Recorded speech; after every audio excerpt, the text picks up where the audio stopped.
Buenas noches, mis hermanos. Vamos a dar inicio a la predicación del 13 del- de junio del 2021. Y digo buenas noches porque hemos tenido algunos problemas técnicos y esperamos que hayan sido resueltos y entregar la prédica correspondiente al día de hoy. Antes que nada, vamos a orar por esta predicación. Bendito Padre, gracias te damos por este tiempo, Señor. Ahora, Padre, te pedimos que tu Espíritu llegue a nosotros, nos permite escuchar esta predicación, tu palabra, Señor, y pues abra nuestra mente y nuestro corazón para estar receptivos a ti. Señor, esto te lo pedimos en el nombre de tu Jesús. Amén. Muy bien, mis hermanos, vamos a continuar con nuestro estudio del libro de los Hechos. Es un texto bastante extenso el que nos toca compartir hoy. Va desde el capítulo 21, versículo 17, hasta el capítulo 23, versículo 11. Entonces vamos a tomar el final o la parte conclusiva del capítulo 21 como parte de nuestros antecedentes. Nos centraremos en el capítulo 22 y finalizaremos con eh, la defensa de Pablo en el concilio ahí en Jerusalén, ante el concilio ahí en Jerusalén, y esto es abarcando los primeros 11 capítulos los primeros 11 versículos del capítulo 23. Bueno, vamos a dar inicio a nuestro texto leyéndolo en principio. Dice así: cuando llegamos a Jerusalén, los hermanos nos recibieron con gozo, y al día siguiente Pablo entró con nosotros a ver a Jacobo, y se hallaban reunidos todos los ancianos, a los cuales después de haberles saludado les contó una por una las cosas que Dios había hecho entre los gentiles por su ministerio. Cuando ellos lo oyeron, glorificaron a Dios y le dijeron: ya ves, hermano, cuántos millares de judíos hay que han creído y todos son celosos por la ley. Pero se les ha informado en cuanto a ti que enseñas a todos los judíos que están entre gentiles a apostatar de Moisés, diciéndoles que no circunciden a sus hijos ni observen las costumbres. ¿Qué hay, pues? La multitud se reunirá de cierto, porque oirán que has venido. Haz pues esto que te decimos.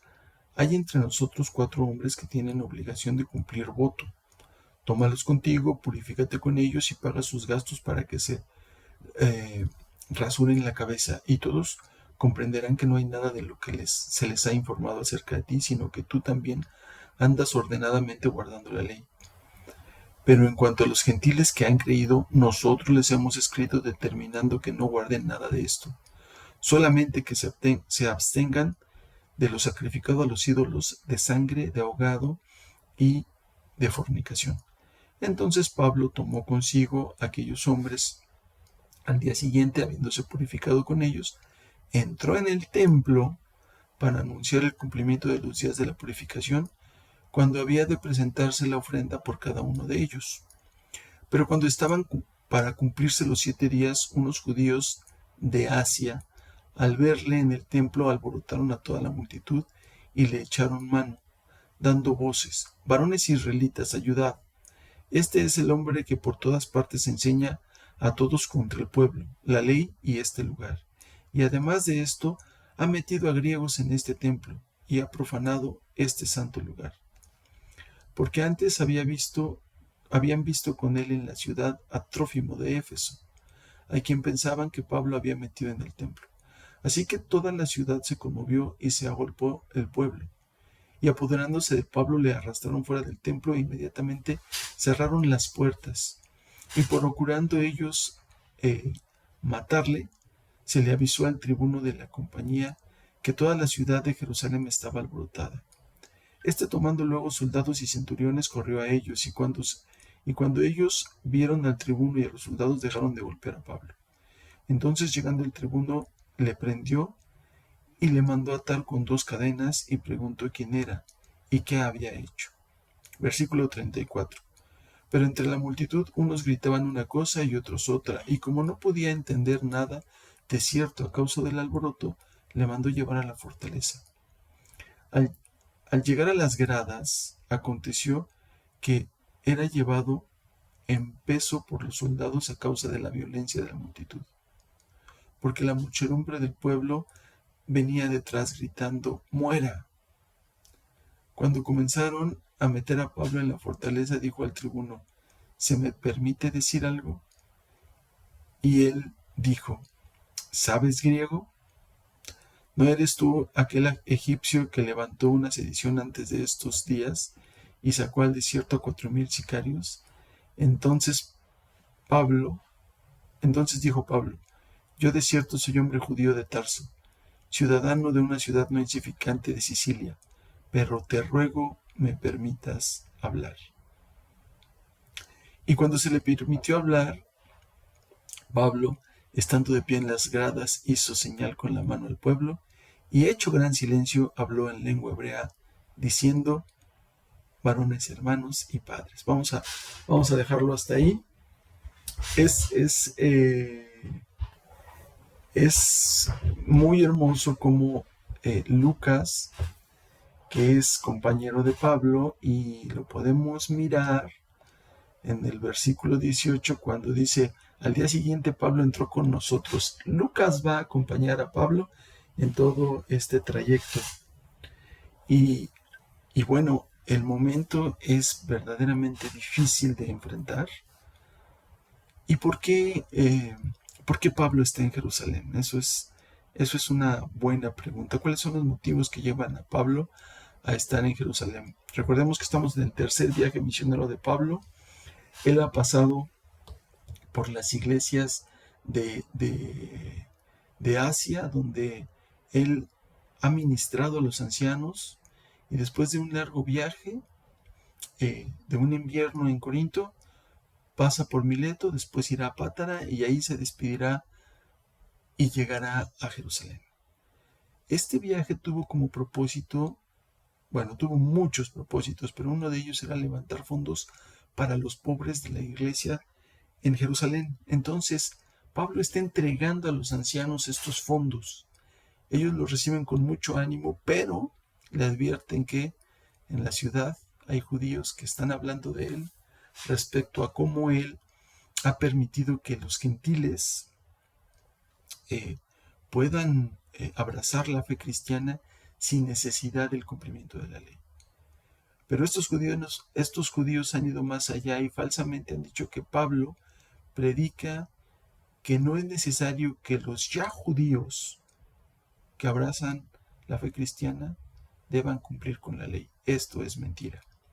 Ahora, Pablo anhelaba de una manera muy profunda el poder estar con su pueblo, con su gente, donde él había crecido, para poder ser testigo de la palabra de Dios, para poder tratar de dar testimonio. ¿Dónde encontramos esto? ¿Dónde encontramos que Pablo ya de tiempo tenía planeado pasar por Jerusalén, dar las ofrendas, y su objetivo final de Pablo era ir a España a predicar el evangelio donde no había sido predicado, para no edificar sobre una fe ya iniciada? Entonces él quiere ir a España y en el camino piensa pasar por Roma, donde se ha establecido una iglesia que da ejemplo, una iglesia que está enfrentando sus problemas como todas las iglesias, pero que también tiene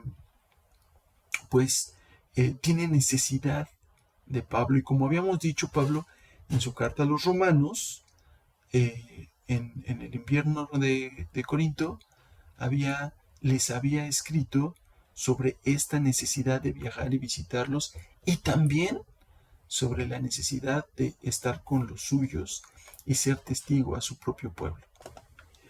Entonces el fundamento lo encontramos en la carta de los Romanos, en el capítulo 1, versículo 8, dice así: primeramente doy gracias a mi Dios mediante Jesucristo con respecto a todos vosotros, de que vuestra fe se divulga por todo el mundo, porque testigo me es Dios, a quien sirvo en mi espíritu en el evangelio de su Hijo. de que sin cesar hago mención de vosotros siempre en mis oraciones, rogando que de alguna manera tenga al fin, por la voluntad de Dios, un próspero viaje para ir a vosotros, porque deseo veros para comunicaros algún don espiritual, a fin de que seáis confirmados, esto es, para ser mutuamente confortados por la fe, que nos es común a vosotros y a mí.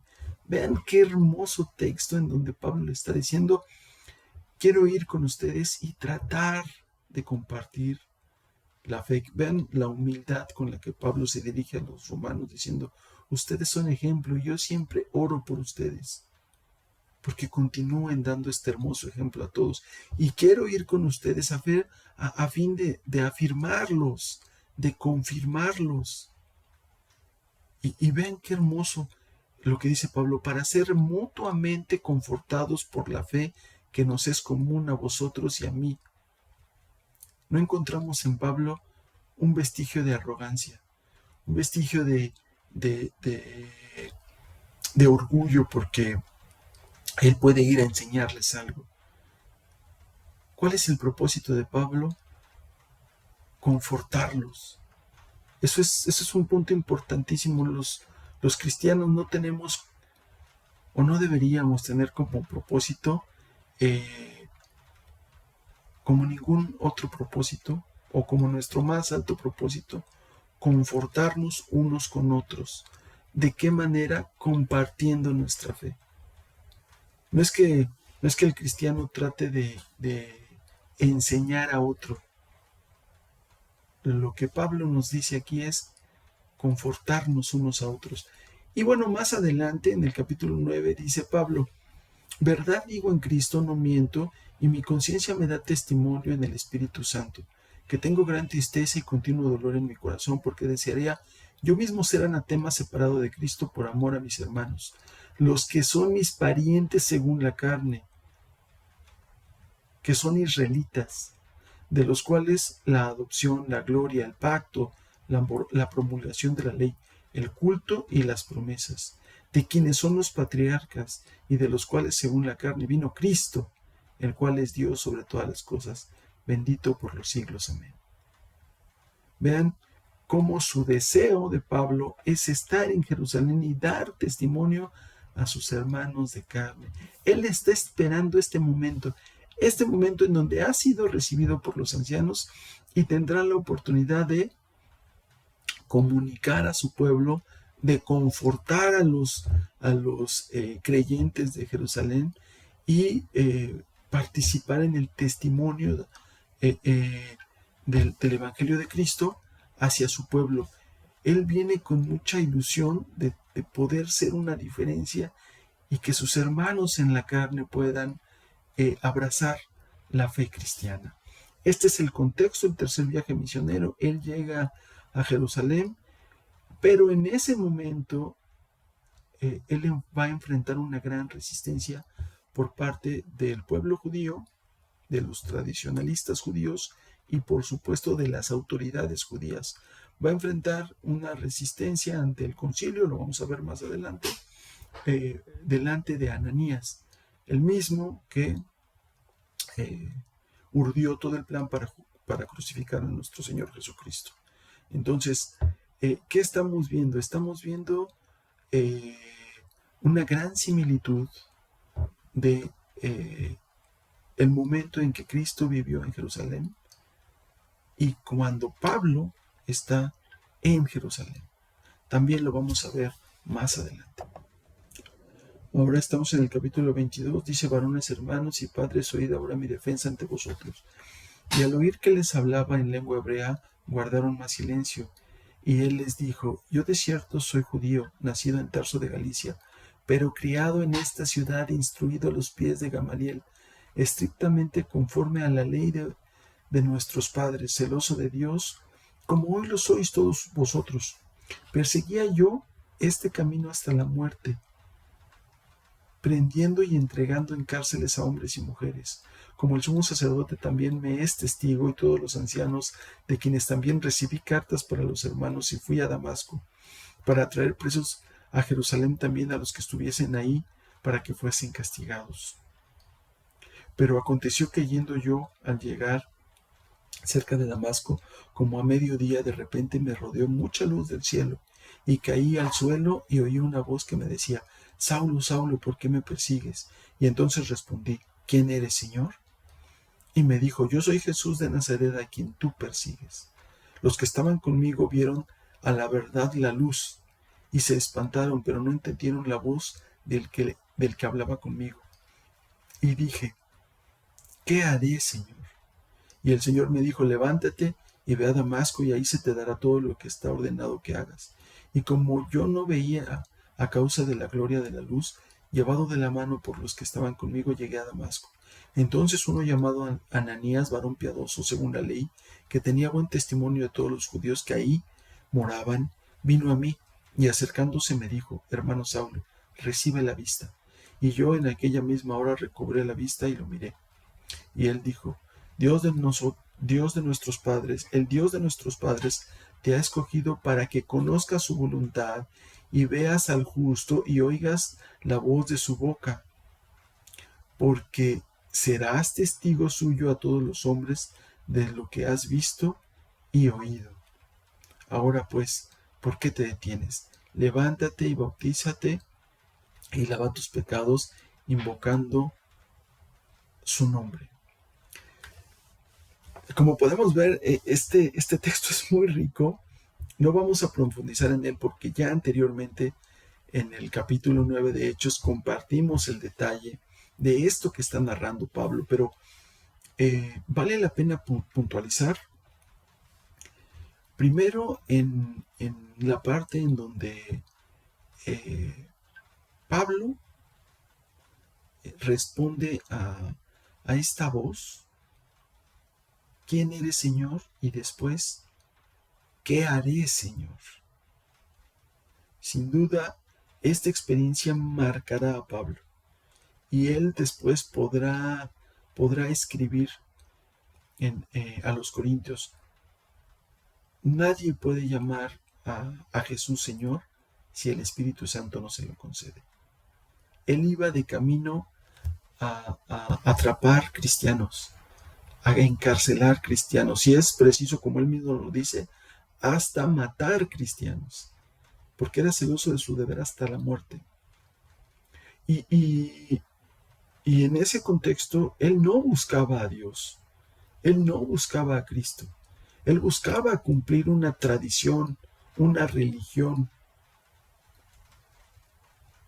Pero Cristo es quien lo encuentra, y en ese extraordinario momento él le llama Señor. Ahora, la frase con la que Cristo lo encuentra es: yo soy Jesús de Nazaret, a quien tú persigues. Miren qué hermosa frase llena de esperanza. Es decir, un cristiano es Cristo mismo. Jesús le está diciendo: tú estás persiguiendo a mis pequeños, pues cualquiera de ellos, el más pequeño, soy yo mismo. Y tú lo estás persiguiendo. Donde quiera que esté un cristiano, está Cristo. Esa es la promesa, esa es la responsabilidad, ese es el gozo infinito que tenemos. Donde está un cristiano, está Cristo mismo. Qué hermosa verdad. Bueno, más adelante, Pablo narra todo su testimonio. Es muy hermoso también el encuentro con Ananías. Y Ananías puntualiza. ¿Recuerdan a Ananías cómo es enviado a Pablo? Ananías es enviado a Pablo, y Ananías se resiste. Dice: oye, este es un asesino de cristianos. Pero Cristo le dice a Ananías: pero es instrumento escogido por mí. Y tú no sabes lo que él va a padecer por mí. Bueno, pues eso mismo es el mensaje que Ananías entrega a Pablo por parte de Cristo. Y le dice: ahora, ¿por qué te detienes? Levántate, bautízate y lava tus pecados. ¿Era necesario que Pablo se bautizara para recibir salvación? No. ¿Era necesario que se arrepintiera de sus pecados? No. Bueno, perdónenme. ¿Era necesario? Sí. ¿Era suficiente? No. Porque las obras no son el camino de la salvación. Sin embargo, lo que sí era necesario y suficiente era invoca su nombre, es decir, guarda en tu corazón y, tu fe en Cristo y decláralo, invoca su nombre. Es muy hermoso cómo Ananías le transmite el Evangelio a Pablo y le dice, pues ahora, ¿por qué te detienes? Levántate, bautízate y lava tus pecados. Arrepiéntete de tus pecados. ¿Esto es necesario? Sí, sí es necesario. Pero no es lo que nos da salvación. Lo que nos da la salvación es creer en el Hijo de Dios, que es Cristo Jesús, el cual vino por nosotros, por nuestros pecados, a entregar su vida en salvación de muchos. Fue muerto y resucitado al tercer día. Y esa es nuestra fe. Y esa es la fe que ahora Pablo va a abrazar hasta la muerte. Y va a ser uno de los más grandes apóstoles a partir de este momento.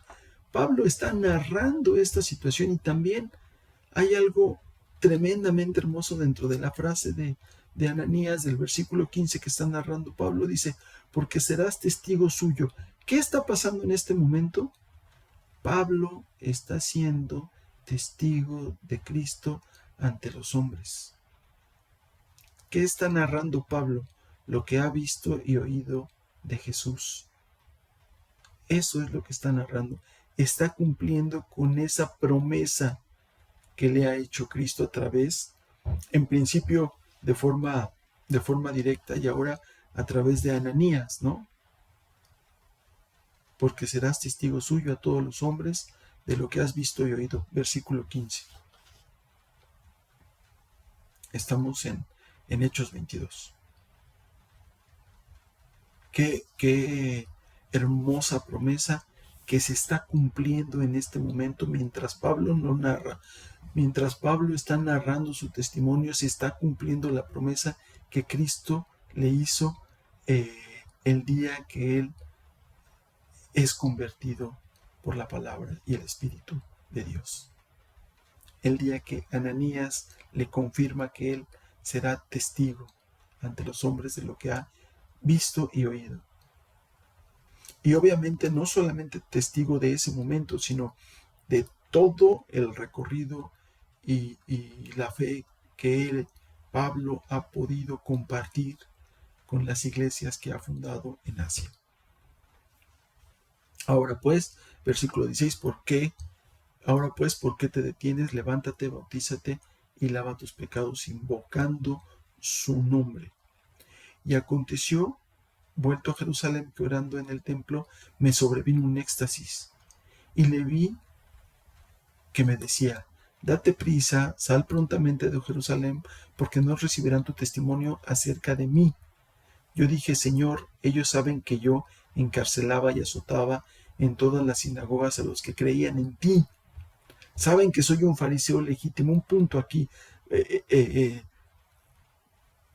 Jesús nuevamente le da instrucción para que salga y vaya fuera de Jerusalén, porque ahí no será recibido su testimonio. Y él le dice, pero ellos saben que yo soy un fariseo, saben que soy auténtico, saben que soy legítimo. Versículo 20, y cuando se derramaba la sangre de Esteban, tu testigo, yo mismo también estaba presente y consentía en su muerte, y guardaba las ropas de los que le mataban. Pero me dijo, ve, porque te enviaré lejos a los gentiles.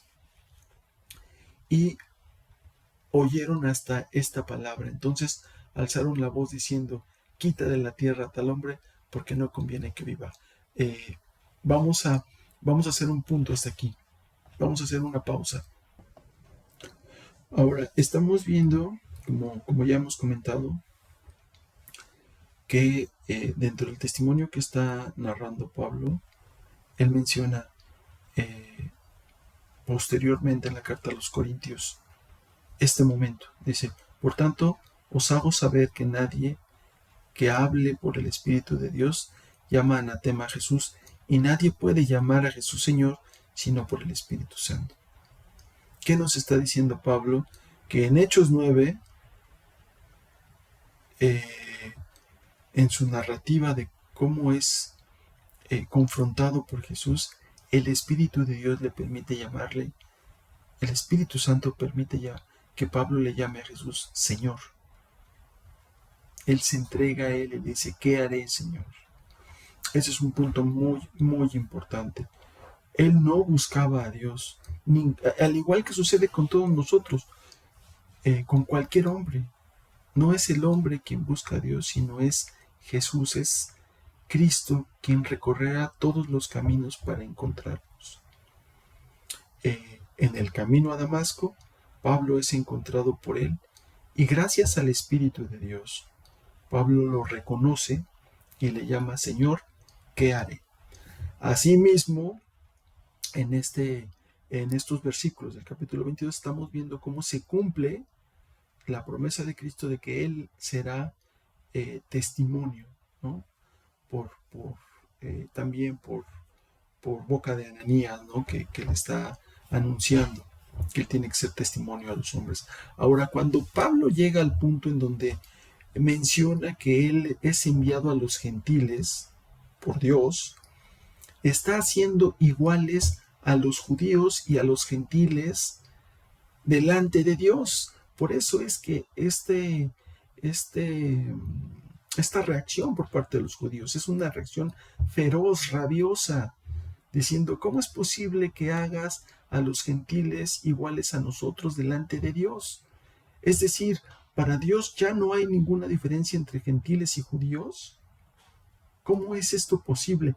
Se enojan a tal forma que quieren matar a Pablo. Pero el punto importante aquí es que en muchas ocasiones podemos juzgar muy duramente la reacción y el proceder del pueblo judío. Podemos juzgarlo muy duramente y debemos de tener cuidado. Romanos 11:25 dice, nadie debe jactarse de otro, porque no quiero, hermanos, que ignoréis este ministerio para que no seáis arrogantes en cuanto a vosotros mismos, que ha acontecido a Israel endurecimiento en parte, hasta que haya entrado la plenitud de los gentiles, y luego todo Israel será salvo, como está escrito, vendrá de Sion el libertador.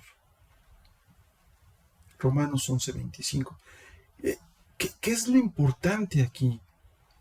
En principio debemos entender cómo es que los judíos reaccionan ante esta afirmación de Pablo.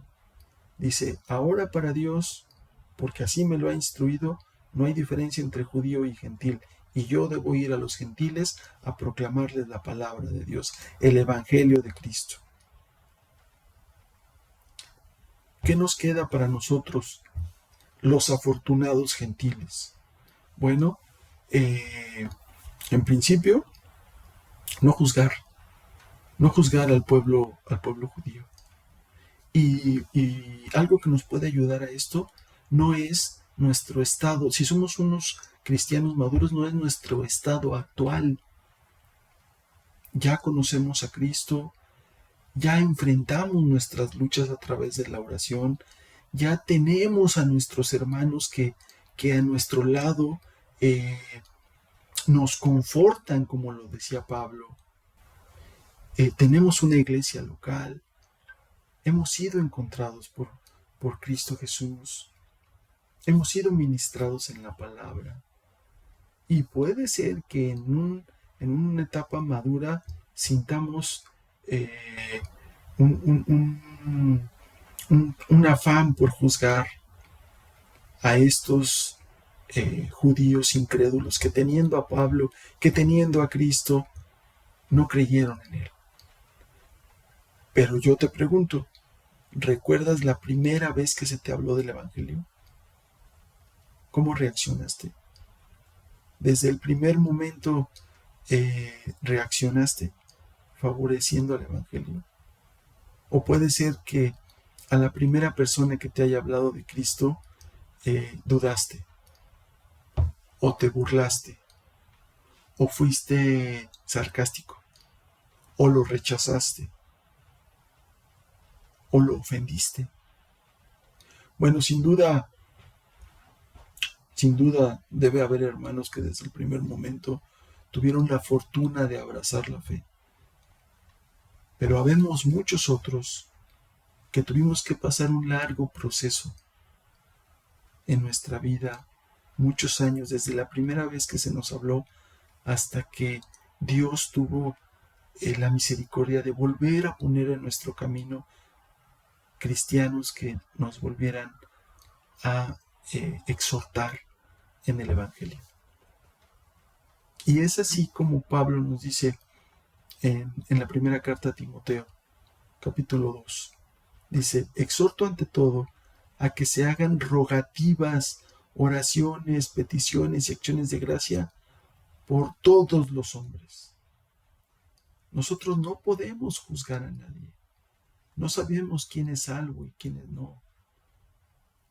Entonces tenemos que orar a Dios porque todo el que conozcamos podamos compartir la palabra y que todo hombre tenga la oportunidad de salvarse. Asimismo, en el momento en que los gentiles que habremos de ser salvos hayamos entrado en comunión, hayamos creído, en ese momento, entonces, el endurecimiento del pueblo judío cesará. Y esto se narra en Apocalipsis 19 y 20. Entonces, debemos de tener mucho cuidado con juzgar a cualquiera, en principio al pueblo judío, y siempre orar por todo hombre. Esa es la voluntad de Dios. Continuando con nuestro texto, dice así, y le oyeron hasta estas palabras, entonces alzaron la voz diciendo, quita de la tierra a tal hombre porque no conviene que viva. Y como ellos gritaban y arrojaban sus ropas y lanzaban polvo al aire, mandó el tribuno que le metiesen en la fortaleza y ordenó que fuese examinado con azotes para saber por qué causa clamaban así contra él. Pero cuando le ataron correas, Pablo dijo al centurión que estaba presente, ¿os es lícito azotar a un ciudadano romano sin haber sido condenado? Cuando el centurión oyó esto, fue y dio aviso al tribuno diciendo, ¿qué vas a hacer? Porque este hombre es ciudadano romano. Vino el tribuno y le dijo, dime, ¿eres tú ciudadano romano? Él dijo, sí. Respondió el tribuno, yo con gran suma adquirí esta ciudadanía. Entonces Pablo dijo, pero yo lo soy de nacimiento. Así que luego se apartaron de él los que le iban a dar tormento, y aún el tribuno, al saber que era ciudadano romano, también tuvo temor por haberle atado. Al día siguiente, queriendo saber de cierto la causa por la cual le acusaban los judíos, le soltó de las cadenas y mandó venir a los principales sacerdotes y todo el concilio, y sacando a Pablo le presentó ante ellos. Como habíamos mencionado anteriormente, la multitud quiere matar a Pablo porque acaba de decir que para Dios los gentiles son iguales a los judíos. El tribuno Claudio Lisias ordena interrogar a Pablo. Este interrogatorio era a través del flagelo, es decir, el látigo con varias puntas de cuero, que al final, con varias líneas de cuero, que al final tenían metal y hueso en la punta. Pablo le pregunta si era lícito encadenar y interrogar a un ciudadano romano sin un juicio. A lo cual Claudio Lisias siente miedo y expresa una frase bastante ilustrativa del momento que vivían. ¿No? Le dice, oye, pero si tú eres romano, ¿cómo es posible si yo con gran suma de dinero pude conseguir esta ciudadanía? Vamos a ver un poquito más adelante cómo las circunstancias en el mundo en que vivió Pablo y los apóstoles eran unas circunstancias con una gran corrupción, ¿no? Pero bueno, aquí lo importante es, en principio, ver las similitudes de lo que está enfrentando Pablo, de lo que narra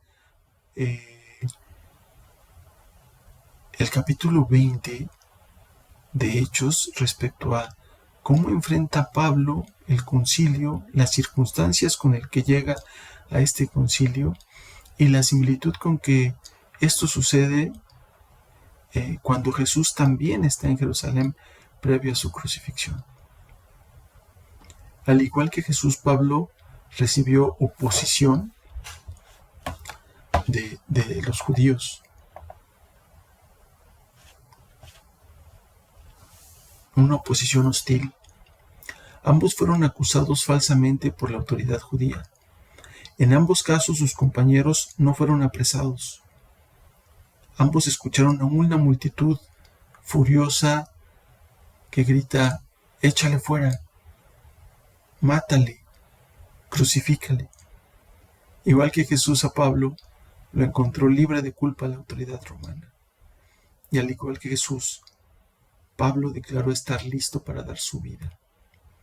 Son unas extraordinarias similitudes entre el juicio de Jesús, encabezado por Ananías, y el juicio de Pablo, también encabezado por Ananías. Ahora, todos sabemos, todos tenemos presente cómo Jesús enfrenta este juicio. Ya lo hemos estudiado, hemos tenido la fortuna de estudiarlo en el Evangelio de Mateo. Pero ahora, una vez estableciendo estas similitudes, veamos cómo Pablo enfrenta el juicio. Dice así: entonces Pablo, mirando fijamente al concilio, dijo: varones hermanos, yo con toda buena conciencia he vivido delante de Dios hasta el día de hoy. El sumo sacerdote Ananías ordenó entonces a los que estaban junto a él que lo golpeasen en la boca. Entonces Pablo le dijo: Dios te golpeará a ti, pared blanqueada. ¿Estás tú sentado para juzgarme conforme a la ley, y quebrantando la ley me mandas golpear? Los que estaban presentes dijeron: ¿al sumo sacerdote de Dios injurias? Pablo dijo: no sabía, hermanos, que era el sumo sacerdote, pues está escrito: no maldeciráis a un príncipe de tu pueblo. Entonces Pablo, notando que una parte era saduceos y otra fariseos, alzó la voz en el concilio: varones hermanos, yo soy fariseo, hijo de fariseo. Acerca de la esperanza de la resurrección de los muertos se me juzga. Vamos a hacer un punto hasta aquí. ¿Qué es lo que está encontrando Pablo? Bueno, en principio, pues unas circunstancias terribles, ¿no? Está encontrando del otro lado, cuando él fue miembro del concilio o del Sanedrín, seguramente pudo ser miembro, no estamos seguros que haya sido miembro del Sanedrín, pero fue fariseo y los conocía. Seguramente presenció algunos de estos casos. Pero ahora, siendo juzgado, siente en carne propia la injusticia de este grupo de personas y reacciona porque él sabe sus derechos. Pero ¿cómo es la reacción de Pablo? Eso es el punto importante. ¿Cómo es la reacción de Pablo? Vamos a analizarlo. ¿Puso la otra mejilla? No. ¿Bendijo al que lo maldecía? No. ¿Renunció a sus derechos y prerrogativas y aguantó la injusticia? No. Bueno, estas son palabras de Jesucristo, ¿no? En Mateo 5:39, del mismo Pablo en Corintios 4:12 y de Pedro en su primer carta.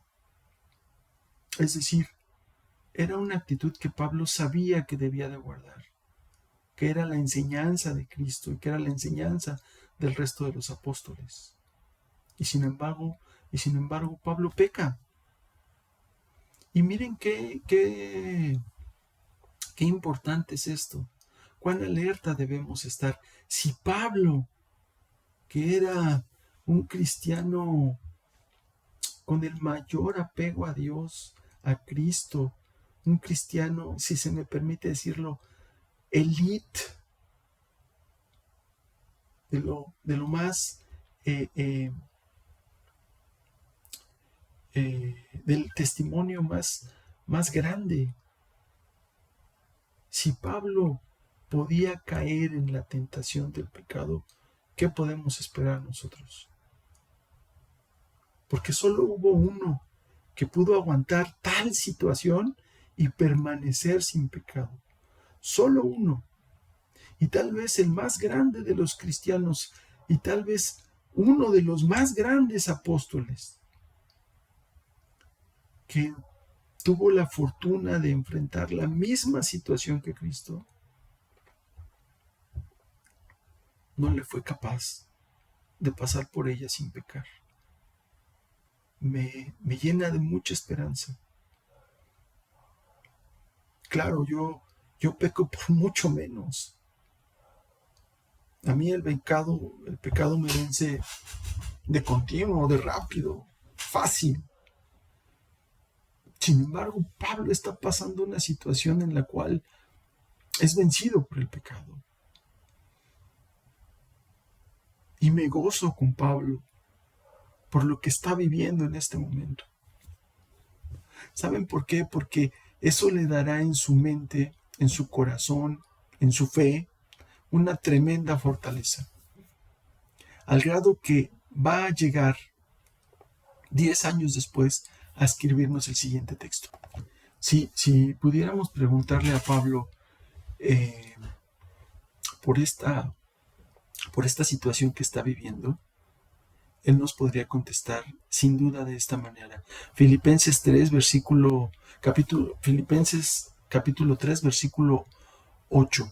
Y ciertamente aún estimo todas las cosas como pérdida por la excelencia del conocimiento de Cristo Jesús, mi Señor, por amor del cual lo he perdido todo y lo tengo por basura para ganar a Cristo. ¿Recuerdan cómo inicia hablándole a los judíos? Dice, yo soy judío, fui fariseo, perseguidor de los cristianos y fui criado a los pies de Gamaliel, es decir, fui de lo más destacado de mi generación y todo eso yo lo testifico y lo tengo por cosa perdida. Y ser hallado en él, no teniendo mi propia justicia, que es por la ley, sino la que es por la fe de Cristo, la justicia que es de Dios por la fe, a fin de conocerle y el poder de su resurrección y la participación de sus padecimientos, llegando a ser semejante a él en su muerte. Versículos 9, 10 y 11. Si en alguna manera llegase a la resurrección de entre los muertos. Versículo 12. No que le haya alcanzado ya, ni que ya sea perfecto, sino que prosigo por ver si logro hacer aquello para lo cual fui también nacido por Cristo Jesús. ¿No es esta la narración de lo que está viviendo? Dice, yo en algún momento viví las mismas circunstancias a fin de conocerle. Miren qué profundo, y la participación de sus padecimientos, llegando a ser semejante a él en su muerte. Ese es el anhelo de Pablo. Él sabe que vivió un momento muy similar a Cristo. Sin embargo, vean qué hermosa forma. Dice, si en alguna manera llegase a la resurrección de los muertos, pero no he llegado a ese punto.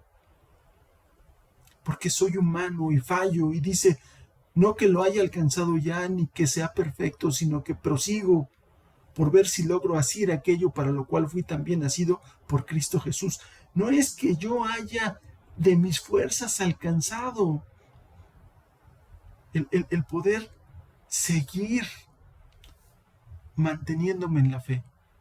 No son mis fuerzas las que me sostienen, no son mis fuerzas las que me sostuvieron en las circunstancias que enfrenté. Fue Cristo el que me tomó de las manos y me condujo. Si algo nos podemos llevar de esta predicación es este segmento. Podemos leerlo una y otra vez. Los invito a que lo lean una y otra vez. Filipenses 3 del 8 al 12. Vean cómo el mismo Pablo narra su momento ante el concilio. Esta carta la escribirá 10 años después. Vamos adelante. Ahora, ¿qué queda para nosotros? Porque podría ser muy, muy fácil para cualquiera de nosotros juzgar la actitud y las circunstancias de Pablo, el gran apóstol. Y les aseguro que la forma en que él posteriormente va a tomar estas circunstancias y este momento para enseñarnos es fundamental. Ya lo vimos en Filipenses 3, 8 al 12, pero no era, no era una cuestión de las circunstancias, no era una cuestión solamente de Pablo. Juan en 19, 6 al 12 también nos narra la enorme corrupción que había en esta época romana. Recuerden cómo Claudio Lisias le dice: yo por una gran suma compré mi ciudadanía romana. Una muestra indudable de la corrupción del gobierno romano. Y sabemos de la corrupción del gobierno judío, del Sanedrín, del sumo sacerdote, el cual, sabiendo que Cristo mismo era Dios, lo manda a crucificar. ¿Por qué? Por conservar sus privilegios. Entonces las circunstancias son duras y, y hoy son las mismas circunstancias de corrupción, de gobiernos corruptos, de autoridades que solamente buscan su beneficio. Sin embargo, ¿cuál es la actitud que un cristiano debe tener? En la primera carta de Pedro, en el capítulo 3, Pedro se va a dedicar a puntualizar cuál debería de ser la conducta de un cristiano respecto a sus autoridades. Y dice así finalmente en el versículo 8, primera de Pedro, capítulo 3, versículo 8, dice: finalmente, sed todos de un mismo sentir, compasivos, amándonos fraternalmente, misericordiosos, amigables, no devolviendo mal por mal ni maldición por maldición, sino por el contrario, bendiciendo, sabiendo que fuisteis llamados para que heredéis bendición. Heredaseis bendición. Saltamos al versículo 14, más bien, si alguna cosa padecéis por causa de la justicia, bienaventurados sois, por tanto, no os amedrentéis por temor de ellos, ni os conturbéis, sino santificad a Dios, el Señor, en vuestros corazones, y estad siempre preparados para presentar defensa con mansedumbre y reverencia ante todo lo que os demande razón de la esperanza que hay en vosotros. ¿Cuál debería de ser la actitud de un cristiano ante cualquier circunstancia? Mansedumbre y reverencia. Ante nuestras autoridades, respeto.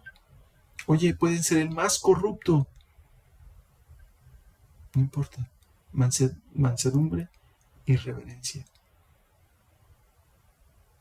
No devolviendo mal por mal, ni maldición por maldición, sino por el contrario, bendiciendo, sabiendo que fuisteis llamados para que heredaseis bendición.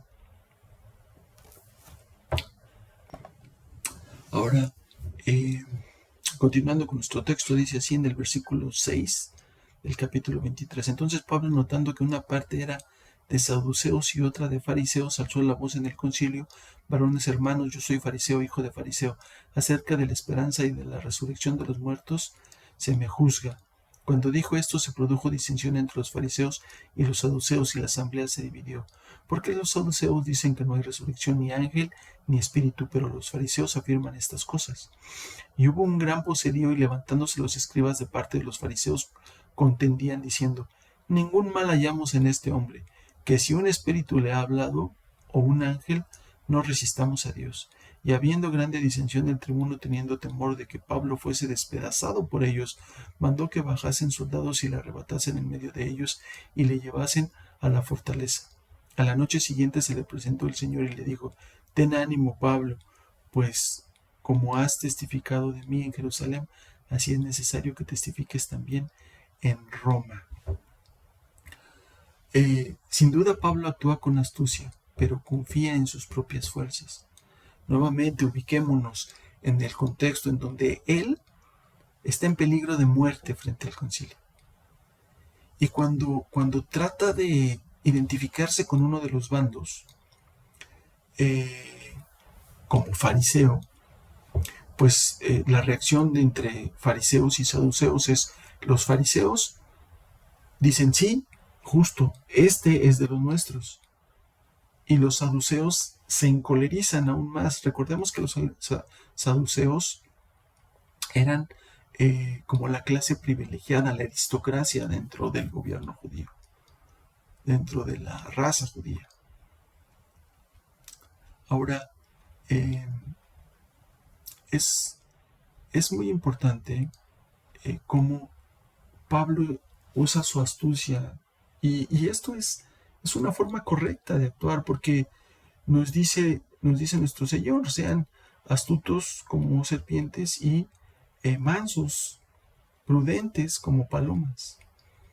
Sin embargo, la situación sale fuera de control, y es la providencia de Dios quien envía a Claudio Lisias a que salve a Pablo, lo saque de esa situación y lo resguarde en la fortaleza. Y en la noche, estando Pablo seguramente muy, muy abatido, un día antes había sido golpeado por los judíos, había sido juzgado ese día por el concilio, nuevamente golpeado por el guardia. Y bueno, su juicio termina con una revuelta. Seguramente esa noche estaba francamente desanimado. Y en ese preciso momento, en el momento en que Pablo lo necesitaba, aparece Cristo con él. Y hay 4 puntos muy importantes respecto al versículo 11, el cual dice: a la noche siguiente se le presentó el Señor y le dijo: ten ánimo, Pablo, pues como has testificado de mí en Jerusalén, así es necesario que testifiques también en Roma.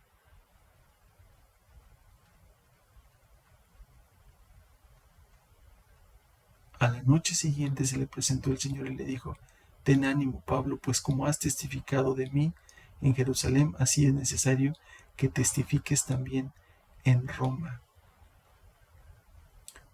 En primer punto, Jesús está diciéndole a Pablo el por qué es importante que él sufra lo que está sufriendo. En principio, porque es necesario que él vaya a Roma. Oye, Pablo, tu testimonio, así como lo diste, valiente, enfrentando al concilio, a la multitud, así como has formado iglesias, así como te has presentado como el gran apóstol, así tienes que ir a Roma. Es decir, no te preocupes por tu vida, porque tu vida será guardada de todas estas circunstancias hasta el momento en que testifiques de mí en Roma. Eso es lo que le está diciendo el Señor. Está garantizando su vida y su seguridad hasta que llegue a testificar a Roma, como Pablo se lo había pedido. ¿Recuerdan? Recuerdan que iniciamos esta predicación mostrando la carta de los Romanos, como en su capítulo 1 Pablo les dice: y tengo la esperanza que, si Dios así lo quiere, yo voy a estar con ustedes, los voy a confortar. Bueno, Cristo le está diciendo: en este momento tú estás padeciendo estos sufrimientos porque son parte del testimonio que vas a llevar a Roma, por lo cual tu vida será resguardada hasta ese momento, hasta que cumplas con la voluntad de Dios conforme tus deseos, Pablo. Y eso es lo importante, que estás actuando conforme a la voluntad de Dios, y esa voluntad son tus deseos, Pablo, y serán cumplidos. Es maravilloso el ánimo que Cristo le da a Pablo, porque ¿cuántos de nosotros no desearíamos saber que lo que estamos haciendo es correcto? que realmente estamos sirviendo al Señor de la manera que Él quiere ser servido. ¿Cuántos de nosotros quisiéramos saber que nuestro esfuerzo es suficiente, que agrada a Dios, con todos los errores que podríamos cometer, como Pablo, pecando como Pablo? Él mismo lo reconoce y dice: yo tengo un aguijón en mi carne, el cual he dicho a Dios que me quite, y Él me ha dicho: bástate en mi gracia.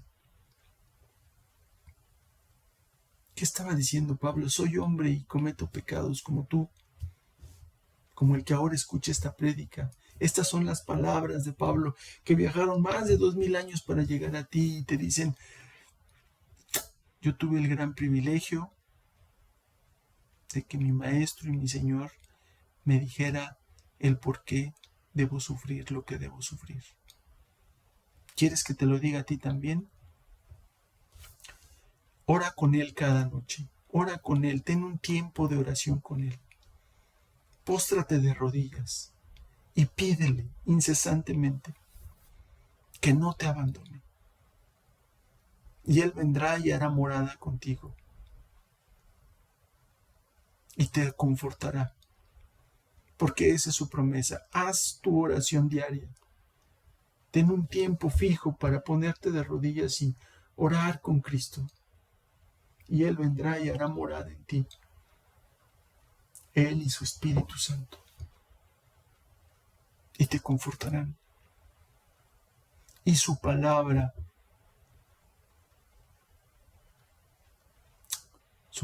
te mostrará el camino.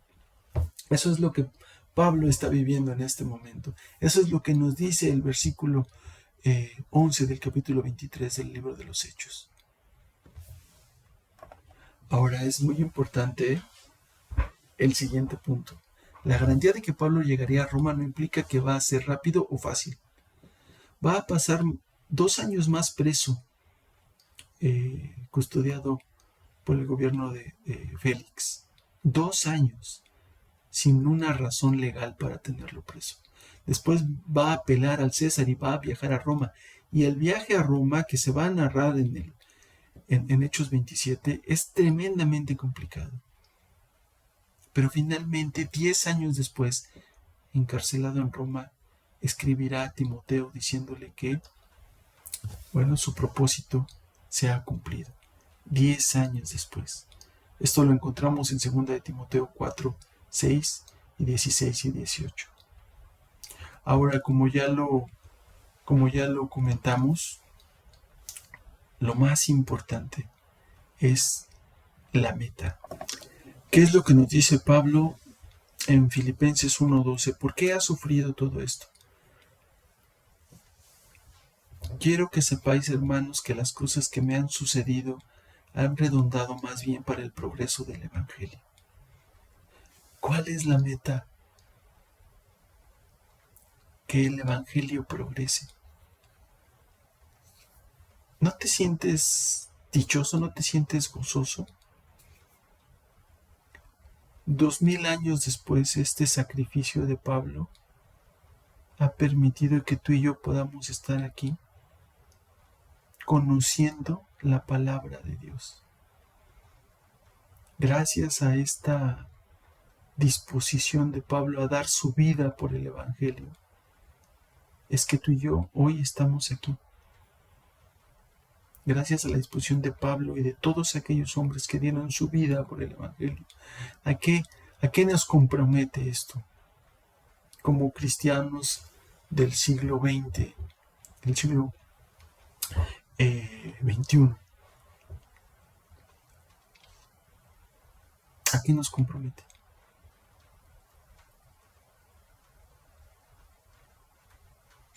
Quiero que sepáis, hermanos, que las cosas que me han sucedido han redundado más bien para el progreso del Evangelio.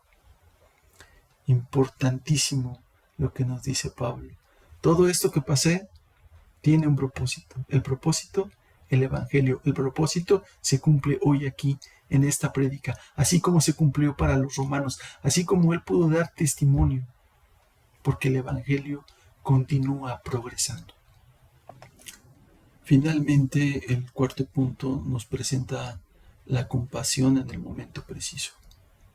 Nuestro Señor sabe consolarlos en el momento preciso. ¿Y por qué? Porque Él padeció las dificultades que nosotros como hombres padecemos.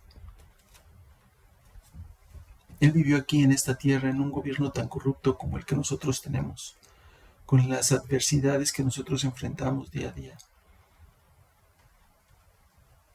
En Lucas 22, 66, 70 y Mateo 6, 8 se narra cómo Él vivió circunstancias bastante similares a las que Pablo está viviendo en ese momento, y es por eso que Jesús puede consolarlo.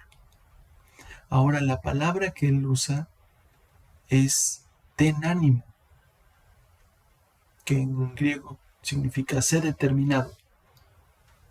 Sé determinado. Ten ánimo. Y es hermosísimo que solamente en el Nuevo Testamento la palabra de Dios utilice esta frase, ten ánimo. Cristo solamente usa esta palabra, esta frase en el Nuevo Testamento. Y encontramos esto en Marcos 9, 2 y 22, 14, 27. Mateo 9, 2 y 9, 22, 14, 27, Marcos 6, 50 y en 10, 49 y en Juan 16, 33. Vamos a leer algunos de ellos.